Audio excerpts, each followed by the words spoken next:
Okay, so we'll get started. So what is cloud? So cloud basically, if you give it a, I mean, if in a layman term, if you give it a thought, you'll say that yeah, that's sky, or maybe the clouds that we see in the sky.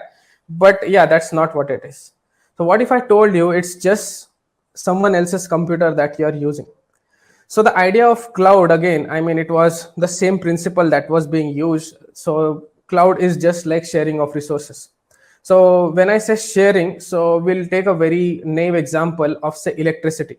So when you are using electricity, you are getting billed for it, and electricity is shared from a substation to your homes, right? And then based on your usage, you pay for it. Cloud is as simple as that. So in this case, the electricity is replaced by compute or storage or any other service that you use over the internet.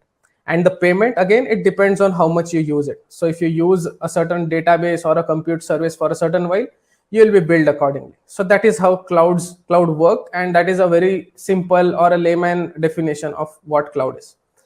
So now so we understood what cloud is. Now we'll talk about the cloud service providers.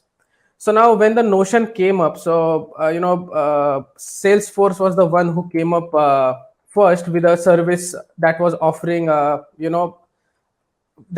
service over the cloud. So they were the pioneers, and then Amazon, Microsoft, Google, Alibaba, and all joined in, and they currently form the major public cloud service provider pool. So these are the major public cloud service providers. There are many more, and today what we are going to talk about is, so if you notice here, so we have a very good lock here on all the connections between the internet through which you are accessing the cloud. I mean, there are some arrows that I have drawn, and if you see here, there is a lock that I have drawn. So the lock here is indicating security. So the security, when we talk about cloud security, it is within the cloud, it is while you are accessing cloud over the internet. So that is what we'll basically be covering. So this was a very brief. I hope this interests all the audience around, and we'll now actually get started with the cloud security and cloud services. So before moving to security, we'll actually talk about what are the types of cloud computing services that are available in the market. So the most famous service is like IaaS is there, infrastructure as a cloud. Then there is platform as a service. Then there are software as a service, and then a new term that has recently came up, that is function as a service. So infrastructure as a service, constitutes of the major cloud offerings. So basically all your compute services, your database services that you're using over the internet, they all fall under infrastructure as a service. Platform as a service are all your online code editors and all those stuff. Software as a service is again a very widely used domain. So all the applications that you're using over the internet, like Facebook, your Netflix, and all your shopping apps, they are just a service that they are just softwares which are using as a service over the internet. So they are all software as a service. And today we'll mainly focus on infrastructure as a service, because AWS, Microsoft Azure, and GCP, their major offerings are into infrastructure services. So we'll talk about fast services as well while covering the security aspects, but the core the core competency, or maybe the core topic of discussion today, will be around infrastructure as a service, right? So this was all about cloud. Now, why cloud security, you may ask? Why did I choose to talk about cloud security? So now the biggest security challenge when it comes to the cloud adoption is perception of reduced security.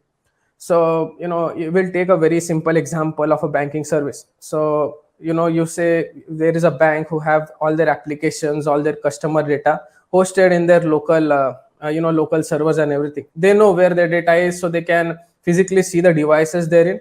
So when you ask the bank the bank authorities that they can migrate to cloud, they can save cost and all the things, the first questions they will ask is where is my data stored, and is it really secure, because they can't see the servers and the the racks and everything there physically, because they are now remote and they are accessing it over the internet, right? So this is a very big challenge when it comes to cloud adoption. So that is one thing that I personally try to be in favor of cloud adoption. And due to this reduced perception of cloud security, I just want to spread awareness that implementing cloud security is not as hard as it seems.